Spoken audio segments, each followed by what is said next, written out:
Butterscotch recipe for today's video. Gagawin natin siya sa napakasimpleng paraan. Simple pero grabe guys, super sarap nito. Sa mixing bowl, maglagay ng 1 cup butter. Kahit anong klaseng butter pwede gamitin. Next, 1 cup glucose. Mas bet ko gamitin ang Piotraco na brand ng glucose kasi hindi masyadong malagkit. Sunod naman, 2 cups and 3/4 light brown sugar. At 4 pieces large eggs. At mix lang natin ang 4 na ingredients na ito. Siyempre gagamit tayo ng stand mixer para mas mabilis yung paghalo. I-mix lang natin ito for about 2 to 3 minutes. Ang goal dito is para matunaw yung pinaka-sugar. At maging cream ang mixture. At malalaman mo pag ready na pag nag-lighten na ang mixture. Once na ready na ang cream mixture, patayin mo na ang mixer, then isunod naman ang dry ingredients. At siyempre wag din kalimutan ang vanilla for the aroma. Then, mix ulit for about 1 minute para lang mag-incorporate lahat ng ingredients.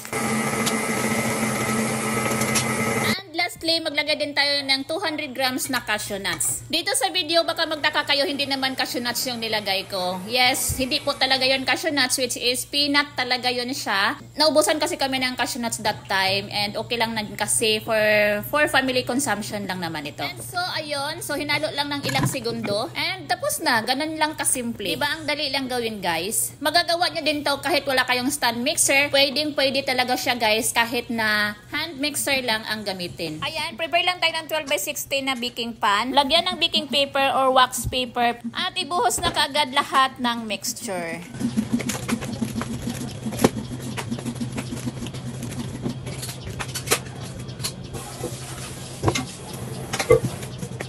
At ayan, isasalang na natin siya sa oven and ibibake lang natin ito for 30 to 45 minutes hanggang sa maging golden brown. At ito dapat yung color niya na saktong lutong-luto na talaga. So guys, tandaan nyo ha, pagkalabas sa oven, dapat palamigin nyo muna at least 1 hour. Basta dapat malamig na siya. And then ipapasok nyo siya sa chiller. Importante na maipasok nyo siya sa chiller or sa freezer for at least 1 hour para mag-set siya. Para malinis ang outcome ng pagkakat gamit ang kutsilyo. Kasi guys, kung hindi mo yan ipapasok ng chiller, direkta mo yan siyang ikat. So ang tendency niyan is magdikit-dikit siya. I mean, malagkit siya at didikit-dikit siya doon sa kutsilyo. So magkakaroon siya ng madaming crumbs at hindi siya magandang tingnan.